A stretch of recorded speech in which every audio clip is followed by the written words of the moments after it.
Algunas revelaciones no llegan ruidosamente. Llegan mal, de una forma que te hace estremecer el estómago. Malinterpretado de tal forma que te obliga a releer la misma frase una y otra vez, esperando haberla entendido mal. Allí es donde el príncipe Jerry se enfrenta no a un escándalo, no por acusación, sino por un número que nunca debió existir, un número del pasado, antes de la fama, antes de que hubiera algo que proteger. Una vez que aparece ese número, todo lo que Harry creía sobre Meghan Markle deja de encajar. Durante años, defendió su historia sin vacilación. Todos los críticos estaban equivocados, todas las preguntas eran ruido. Una voz en particular fue descartada por completo. Samantha Markle no se suponía que importara, pero ¿qué sucede cuando la persona que te dijeron que ignorara señala algo impreso? Antiguo e inexplicable. No es chisme, no es especulación. Es un problema de cronología y una vez que lo ves, la historia que creías conocer no resiste. Antes de las murallas del palacio, antes de las campanas de boda, antes de las cámaras de Netflix, alguien cuestionaba en silencio una línea de tiempo que nunca cuadró. Samantha Markle no buscaba relevancia, no reaccionaba a la fama, recordaba cumpleaños, años escolares que no coincidían con lo que luego se contaría al mundo. Ella notó cambios sutiles, no dramáticos, pero perceptibles solo para alguien muy cercano. Un año se movió aquí y la edad se ajustó allí. Nada escandaloso por sí solo, pero juntos formaron un patrón. Eso la incomodó cuando comenzó a circular la biografía pública de Meghan. Samantha no vio un cuento de hadas, vio una versión de eventos que no coincidía con la vida que recordaba de su infancia. Y cuando habló, la respuesta fue inmediata e implacable.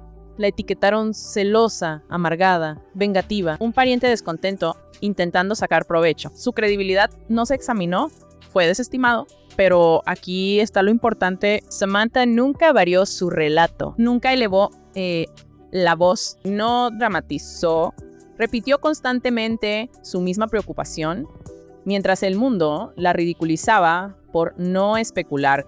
Ella recordaba hechos y estos no aparecen por ser incómodos. La evidencia no provino de un tribunal, no provino de un archivo del palacio, provenía de un lugar que nadie cuestionó. Marzo de 1997, una revista de adolescentes en un estante, pasada por alto casualmente, olvidada tan fácilmente. Dentro, una pequeña nota de estilo de vida, nada dramático, solo nombres y edades en tinta. Y ahí estaba, Meghan Markle. No se sugiere que tenga 21 años. No impreso, no sugerido, no fue escrito después de la fama, no fue tocado por consejeros o abogados reales. Existió en un tiempo donde Meghan era desconocida, cuando no había ventaja en alterar un número, cuando nadie vigilaba lo suficiente para importar. Y por eso importaba, porque si Meghan hubiera nacido en 1981, como se afirma oficialmente, ella tendría 15 años en ese momento, tal vez 16, pero la revista no la catalogó como adolescente. La lista la catalogó como adulta, un lapso de 6 años demasiado grande para ignorar, demasiado específico para ignorar. Esta página no acusaba a nadie, no especuló, simplemente existió, y al existir desafiaba todo lo construido después. La historia podría haberse mantenido teórica si no fuera por un error crucial. El príncipe Harry reveló demasiado al mundo. En su libro de memorias, Harry no solo relató eventos, pintó una escena. Archie nació en calma, íntimo, casi onírico, iluminación suave, velas, música, un parto tranquilo, 2 epidurales y casi de inmediato, Meghan saliendo del hospital con aspecto renovado y lista. A primera vista, sonaba hermoso, pero la belleza no anula la biología. Cualquiera familiarizado con el parto entiende una realidad inmutable. Después de un epidural, una madre no puede levantarse y salir caminando. La medicación adormece el cuerpo inferior. La presión arterial debe estabilizar. La movilidad regresa lentamente.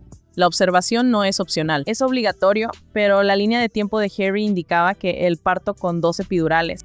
Entrega, recuperación y alta ocurrieron en aproximadamente 2 horas. 2 horas, eso es poco probable. No es raro, es imposible. El problema no eran las emociones en las palabras de Harry, fue el reloj, porque cuando el tiempo entra en la ecuación, la historia ya no funciona, y cuando una historia no funciona físicamente, eso plantea una pregunta mucho más peligrosa. ¿Cuál parte de esto fue editada? Aquí es donde la diferencia de edad deja de ser personal y se convierte en médica. El embarazo no se juzga por apariencias, se juzga por el riesgo, que cambia drásticamente Con la edad, cualquier embarazo a los 35 o más se considera edad materna avanzada. A partir de los 40, se considera alto riesgo en todos los aspectos. El monitoreo aumenta, las pruebas se multiplican, las estancias hospitalarias se alargan, las fechas de alta se retrasan con cautela. No optimísticamente, si Meghan tuviera la edad que creía el público, en los 30 y tantos, el parto aún requería supervisión cuidadosa. Pero si el cronograma anterior es correcto y tenía unos 40 años, todo cambia. No habría prisa, sin salidas rápidas, sin recuperaciones casuales. Los protocolos médicos exigirían observación prolongada. Incluir epidurales en la ecuación hace que el alta inmediata sea impensable.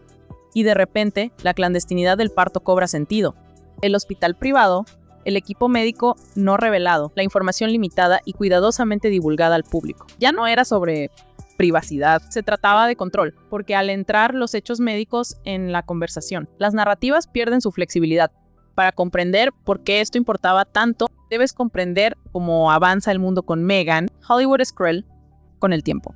Los papeles desaparecen, las puertas de casting se cierran. La juventud no solo se admira, se exige. Quitar años de un currículum no es vanidad. Sobrevivió, luego vino la realeza. En ese mundo, la edad no es sobre carreras. Se trata de ópticas, fertilidad y cronogramas. Una novia más joven encaja en un cuento de hadas. Una Mayo era introduce urgencia. Una historia vende romance, la otra invita a escrutinio. Por lo tanto, la perfección se volvió innegociable. Cada aparición, cada fotografía, cada hito debía coincidir con un relato que no permitía interrupciones. Porque una vez que se escapa un detalle, el resto sigue. Por eso se sellaron los embarazos. ¿Por qué se controlaban los cronogramas? ¿Por qué se desviaron las preguntas en lugar de responderlas? No se trataba de engañar al público. Se trataba de proteger una historia que no resistiría un examen. Cada historia llega a un punto en que la memoria ya no basta. Ahí es donde entra Thomas Markle, no como comentarista ni como un padre enojado, sino como un hombre que guardó registros mucho antes de que importaran. Thomas no estaba alejado de la vida temprana de Meghan. Él la crió y pagó su educación.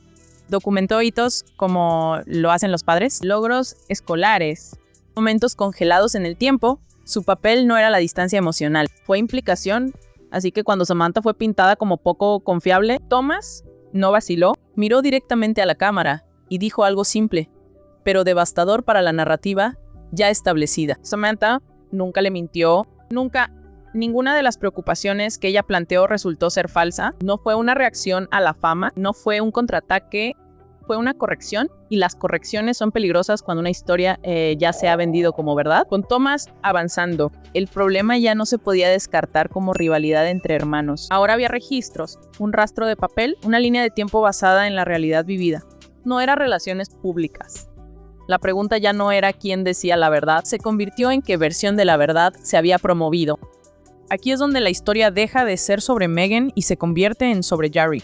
Durante años defendió todo lo que creía. Cualquier crítica era crueldad, cada pregunta era persecución. Se alejó de su familia, su país y su papel porque creía que protegía la verdad. Y si la verdad que defendió ya estaba editada, esa realización no trae consigo ira, llega con silencio. Gerry ahora se encuentra dentro de una narrativa que ayudó a amplificar, preguntándose qué partes eran reales y qué partes eran ensayadas, sus memorias, sus entrevistas, sus sacrificios basados en la confianza. Y la confianza, una vez fracturada, no se rompe en voz alta, se asienta lentamente. Samantha Markle no celebra. Thomas Markle no ataca y el pasado no discute, simplemente está ahí impreso, documentado sin cambios, porque las verdades más devastadoras no gritan. Ellos esperan y cuando son vistos no necesitan defensa, preguntan solo una última vez. Si algo tan básico como la edad tuvo que ser reescrito, ¿qué más se editó con cuidado antes de que el mundo lo notara?